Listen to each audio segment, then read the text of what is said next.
میرا نام ڈاکٹر اختر حسین شر ہے.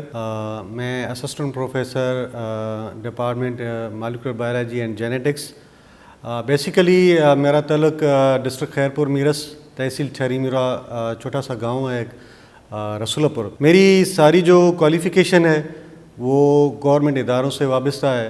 جیسے کہ میری پرائمری تعلیم جو ہے وہ پرائمری اسکول محمد اسماعیل شہر سے ہے. اس کے بعد جو میری مڈل اور میٹرک کی تعلیم جو ہے وہ ہائی اسکول رسولہ پور سے ہے. انٹرمیڈیٹ کی جو ایجوکیشن ہے وہ گورنمنٹ ڈگری کالج ٹھہری میرا. بیچلر کی جو کوالیفیکیشن ہے وہ ٹنڈو جام سندھ ایگریکلچر یونیورسٹی سے ہے. وہاں سے میں نے بیچلر بایو ٹیکنالوجی اور ماسٹر جو ہے ایم فل وہ بھی میری بایو ٹیکنالوجی ہے. اس کے بعد جو ہے میں نے مین چیز میں آپ کو بتاتا چلوں کہ میں نے 3 بار CSE اسکالرشپ چائنا کے لیے اپلائی کیا. 2011 میں نے جب ایم فل کے لیے اپلائی کیا تو میں ریجیکٹ ہوا. 2012 میں نے ایم فل کے لیے اپلائی کیا through the Chinese government scholarship. اس کے بعد جو ہے 2013 میں نے جب میں نے یہ میرا ایم فل کی ایڈمیشن میری ٹنڈو جام میں ہی تھی تو میں پروسیس کر رہا تھا, مگر انفارچونیٹلی میری ایڈمیشن ماسٹر کے لیے نہیں ہوئی. 2013 میں میری PhD میں ایڈمیشن ہوئی تو یہ تیسری بار میں نے اپلائی کیا. اس کے بعد یہ ایک میرے لیے ایک بڑا اعزاز تھا.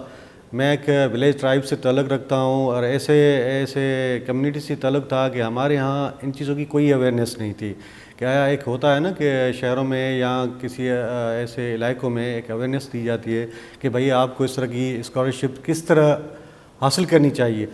مگر یہ میرا اپنا سیلف کانفیڈنس کہا جائے تو وہ میں ایک انڈیپینڈنٹ بندہ رہا ہوں, تو اس لیے میں نے خود سارا پروسیس کیا. جب میری اسکالرشپ لگی چائنا تو کسی کو میں نے نہیں بتایا فیملی میں. اسٹیپ بائی اسٹیپ میں نے اپنے پروسیس کرتا رہا. جب میں ٹنڈو جام سے گھر آیا تو ایک دن میں نے اپنے والد صاحب کو کہا کہ میں چائنا کے لیے جانا چاہتا ہوں, تو کیا آپ میری سپورٹ کریں گے, مجھے صرف ٹکٹ کے پیسے دیں. کیونکہ میرا والد جو ہے وہ ایک ہائی اسکول ٹیچر تھا, تو ظاہر ہی ہے فیملی کا بھی بڑا بوجھ ہے. ہماری فیملی میں بچے پڑھ رہے تھے, میرے بھائی بہن, تو اس کے پاس اتنا فائنینشلی وہ سپورٹ نہیں لی. تو وہ حیران ہو گیا کہ بھائی آپ کا طبیعت تو ٹھیک ہے کہ آپ کیا کہہ رہے ہیں میرے ساتھ کہ یہاں پہ ہی جو ہے وہ آپ کی بڑی مشکل سے ہم نے تعلیم کنٹینیو کی ہے, تو آپ چائنا کیسے جاؤ گے. تو میں نے والد صاحب کو کہا کہ صرف آپ مجھے ٹکٹ کے پیسے دیں, باقی میرا کام ہے. اس نے کہا کہ پاسبل نہیں ہے. تو پھر میں نے اپنے دادا کو کہا, تو میں آپ کو ایک بڑی مزیدار بات بتاتا چلوں, میرے لیے بڑا اعزاز تھا. تو میں نے اپنے گرانڈ فادر کو کہا کہ میرا ساتھ یہ مسئلہ ہے, مجھے ٹکٹ کے پیسے چاہیے. تو وہ کہہ رہا تھا کہ نہیں, یہ آپ کو میں جانے نہیں دوں گا کیونکہ میری ایج اتنی ہے کہ پاسبل نہیں ہے کہ آپ جائیں اور پھر میں مرنے کے قریب ہوں, تو بڑا میرے لیے مشکل ہے. تو میں نے کہا کہ نہیں آپ زندہ رہیں گے, آپ صرف مجھے تقریباً 65,000 مجھے چاہیے. اس نے کہا کہ میرے پاس کیش نہیں ہے, ایک بھینس کھڑی ہے, تو آپ جو ہے نا وہ سیل کروا دیں, میں وہی آپ کو سپورٹ کر سکتا ہوں. تو میرا سر جھک گیا. تو میں نے کہا کہ یہ تو آپ پتہ نہیں مذاق کریں کیا. اس نے کہا نہیں میں نے ابھی جو ہے نا وہ لیے, تو وہ آپ کو تقریباً 60,000 میں سیل ہوگی, آپ وہ سیل کروا دیں. تو پھر اس نے میرے ابو کو بلایا کہ یہ مسئلہ ہے. پھر اس نے وہ بھینس بھی سیل کی اور پھر بقایا جو 50,000 میرے ابو نے دیے. یہ ساری باتیں میں آنے والے اسٹوڈنٹس کو بتا رہا ہوں کہ آپ یہ نہ سمجھیں کہ جس اسٹیج پہ ہم کھڑے ہیں کہ شاید آپ کو یہ لگے گا کہ ہم پیدائشی ایسے ہیں.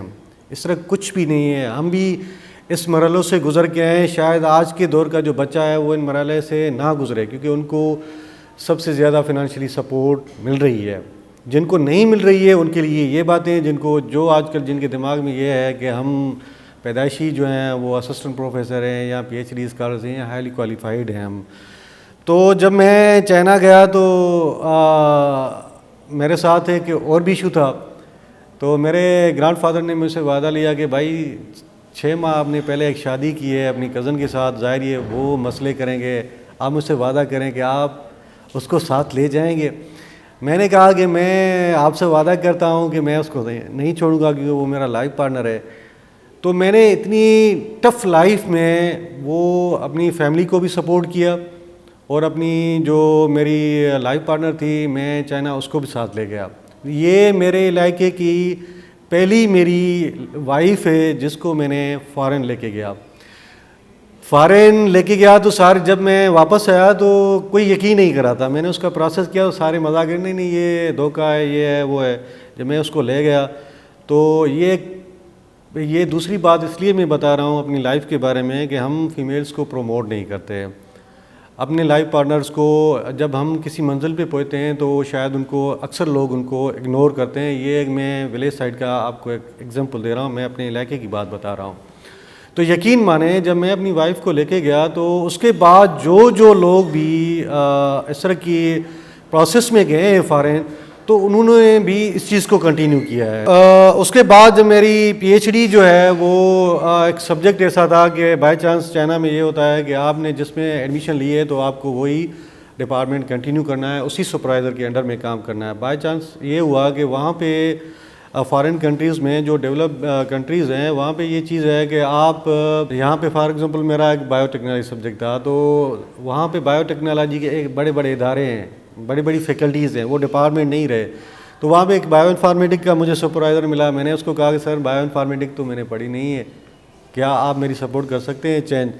تو اس نے کہا کہ نہیں, اگر آپ نے ڈگری کرنی ہے تو اسی میں ہی کرنی ہے. یعنی کہ مجھے ایک زیرو سے شروع کرنا پڑا ہے ان ساری چیزیں.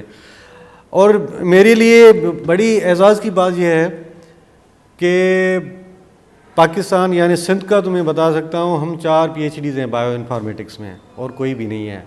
میں ہوں, ایک میرا کزن ہے ٹنڈو جام یونیورسٹی میں بایو انفارمیٹک پی ایچ ڈی ہے, ایک ڈاکٹر اظہر شاہ صاحب ہیں سندھ یونیورسٹی میں, ایک کراچی یونیورسٹی میں. ہم 4 پی ایچ ڈیز ہیں. تو الحمدللہ کہ میری یہ فریش جاب تھی اس یونیورسٹی میں.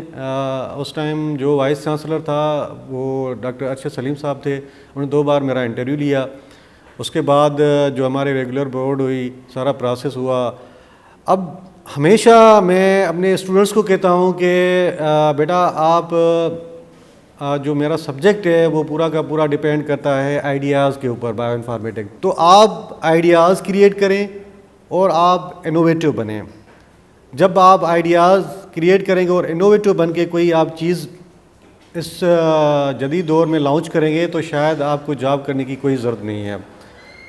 تو اکثر بچے یہ سوال کرتے ہیں کہ سر تو وہ یہی سوال کرتے ہیں کہ سر کیا کچھ چیزیں ایسی ہیں جو ہماری سوچ سے بھی باہر ہیں. میں ان کو کہتا ہوں کہ بیٹا میں اپنا مثال تو یہی دوں گا آپ کو کہ میں انڈیپینڈنٹ بندہ رہا ہوں. سیلف کانفیڈنس ایک بڑی چیز ہوتی ہے. اگر آپ سیلف کانفیڈنس پہ یقین کرتے ہیں تو آپ کے لیے امپاسبل بھی پاسبل ہے. تو یہ ایک کافی چیزیں ہیں جو میں اسٹوڈنٹس کو یہی بتاتا چلتا ہوں کہ کبھی بھی آپ مایوس نہ ہوں. اس زندگی میں مزہ ہے جس میں سب سے زیادہ تکلیفیں ہوں. آپ جس دن آپ یہ سمجھیں کہ میں خوش ہوں اس دن بھی خوش ہوں تو یوں سمجھیں کہ آپ کی جو ڈے بائی ڈے ہیں وہ اندھیرے میں جا رہے ہیں.